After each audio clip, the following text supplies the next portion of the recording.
just said repeatedly that you thought that talks had been productive, but you also opened the briefing by putting some House Republicans on blast that you put up on the screen. So how have talks been productive?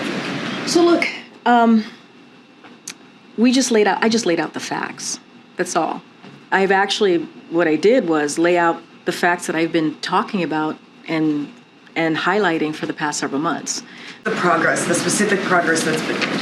I'm not going to get into specifics about what's being discussed in these negotiations. On that point, June 1st, just around the corner, does the White House believe that it will have the money to keep paying the United States' bills beyond June 1st? Would it be a day, 2 days, how long? So look, any specifics on the X date and what that's going to look like post X date, that's something that the Treasury Department... Essentially the lack of a significant market reaction to these talks. There are analysts out there who feel that a market reaction could actually serve as kind of a forcing mechanism to move the sides closer together. My question is, has the lack of a market activity maybe hurt your efforts, maybe hurt the White House's bargaining position, negotiating position? So I'll say this, I got to be very careful as we're talking about the markets here.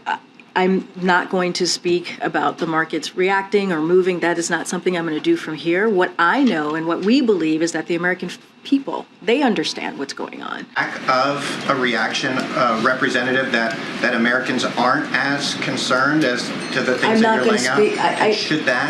Does that hurt I you? appreciate the question. I'm just not going to speak to the market. That is not something I'm going to do from here. The president has been very, very clear on this. He has held the line on this for a couple of months, which is Congress needs to act. They need to deal with the debt limit. Will the president commit to staying in D.C. until they reach an agreement, or will he travel over the holiday weekend? So look, the president will be wherever he needs to be and he is president wherever he needs to be, and that's what you're going to see from this president. Has the president and the speaker spoken since Monday? And if not, when are they expected to maybe speak and engage one-on-one again? So I don't have any conversation to preview at this time. Look, the president and the speaker will speak when the time is right, when the time is necessary. Is there sort of a specific sort of narrowing that has to happen before the two? There's no timeline to throw at you or to lay out to you. I'm just saying that it's been productive. They're here meeting right now. Simple. Go ahead.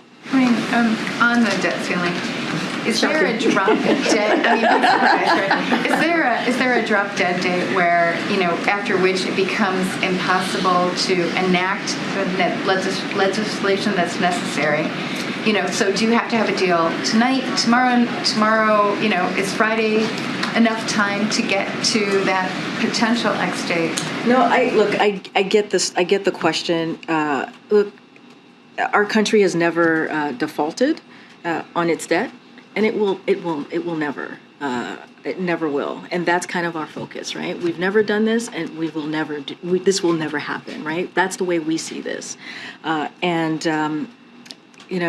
that's going to be our focus. That's the answer that I have for you on that piece.